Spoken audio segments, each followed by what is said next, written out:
Assalamualaikum warahmatullahi wabarakatuh.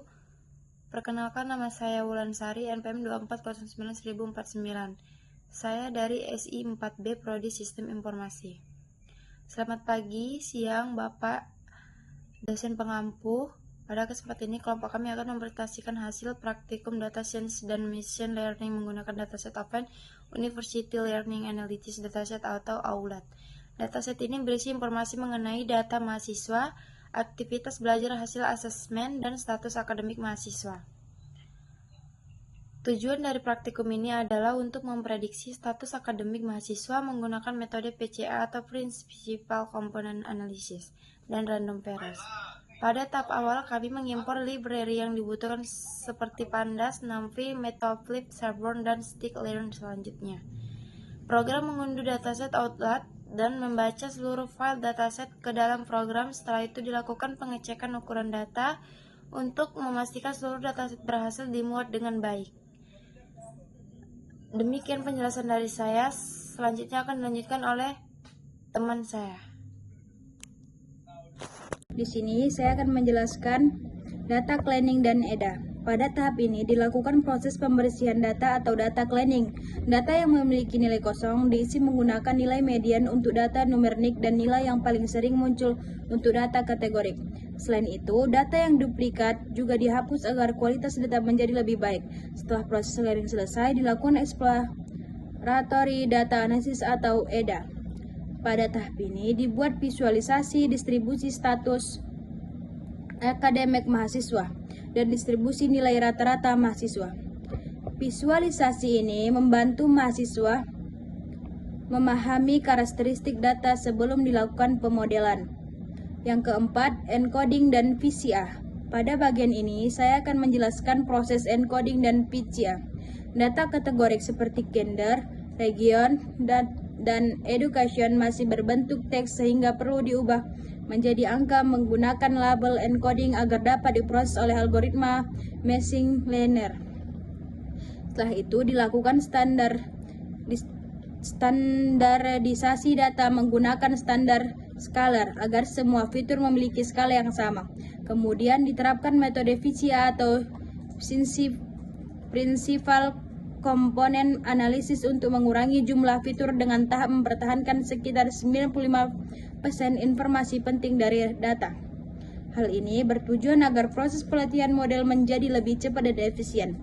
Selanjutnya, 5. Random forest dan evaluasi. Pada tahap ini, terakhir dilakukan proses klasifikasi menggunakan algoritma random forest. Data dibagi menjadi data latih seperti 80% dan data diuji sebesar 20%. Model random forest kemudian dilatih menggunakan data latih untuk mempelajari pola yang ada dalam data. Setelah model selesai dilatih, dilakukan prediksi terhadap data uji.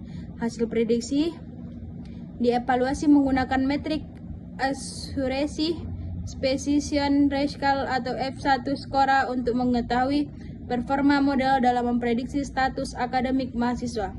Berdasarkan hasil evaluasi tersebut, dapat diketahui seberapa baik model dalam mengklasifikasi status akademik mahasiswa berdasarkan data yang tersedia. Dan inilah hasil-hasil codingan kami.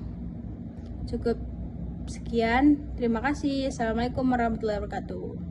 Di sini saya akan menjelaskan data cleaning dan EDA. Pada tahap ini dilakukan proses pembersihan data atau data cleaning. Data yang memiliki nilai kosong diisi menggunakan nilai median untuk data numerik dan nilai yang paling sering muncul untuk data kategorik. Selain itu, data yang duplikat juga dihapus agar kualitas data menjadi lebih baik. Setelah proses cleaning selesai, dilakukan exploratory data analysis atau EDA. Pada tahap ini dibuat visualisasi distribusi status akademik mahasiswa dan distribusi nilai rata-rata mahasiswa. Visualisasi ini membantu mahasiswa memahami karakteristik data sebelum dilakukan pemodelan. Yang keempat, encoding dan VCA. Pada bagian ini saya akan menjelaskan proses encoding dan VCA.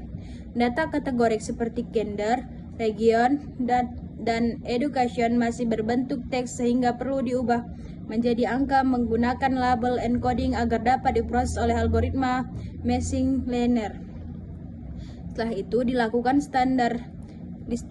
standarisasi data menggunakan standar skalar agar semua fitur memiliki skala yang sama. Kemudian diterapkan metode VCA atau Principal Component Analysis untuk mengurangi jumlah fitur dengan tahap mempertahankan sekitar 95% informasi penting dari data. Hal ini bertujuan agar proses pelatihan model menjadi lebih cepat dan efisien. Selanjutnya, 5. Random forest dan evaluasi.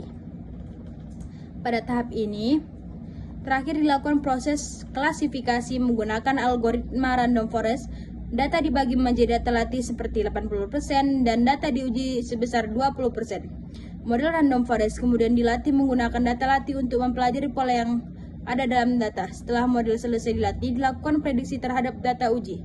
Hasil prediksi dievaluasi menggunakan metrik accuracy, precision, rescal atau F1 skora untuk mengetahui performa model dalam memprediksi status akademik mahasiswa. Berdasarkan hasil evaluasi tersebut, dapat diketahui seberapa baik model dalam mengklasifikasi status akademik mahasiswa berdasarkan data yang tersedia. Dan inilah hasil-hasil codingan kami. Cukup sekian. Terima kasih. Assalamualaikum warahmatullahi wabarakatuh.